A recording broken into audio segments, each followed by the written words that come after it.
माझे नाव आहे आकांक्षा प्रभाकर गलांडे. मी इयत्ता 7वीत आहे. माझे शाळेचे नाव कस्तुरबा गांधी बालिका विद्यालय विलोनी. मी आज तुम्हाला 3 जानेवारी निमित्त 2 शब्द सांगणार आहे. शिक्षणाच्या स्वर्गाचे जिने उघडले दार, शिक्षणाच्या स्वर्गाचे जिने उघडले दार, तीच सावित्री आहे जगाची शिलेदार, तीच सावित्री आहे जगाची शिलेदार.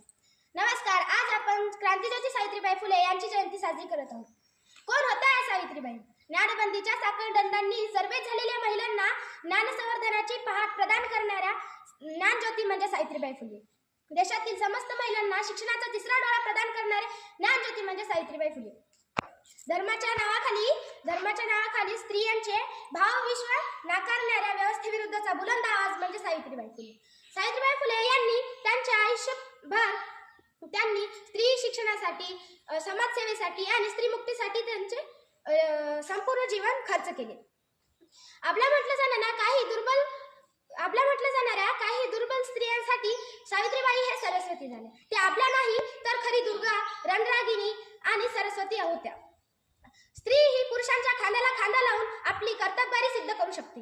शेवटी जाता जाता एवढंच बोलते की स्त्री शिक्षणासाठी झिजल्या ज्या होऊन चंदन, अशा सावित्री फुलेंना करते मी वंदन.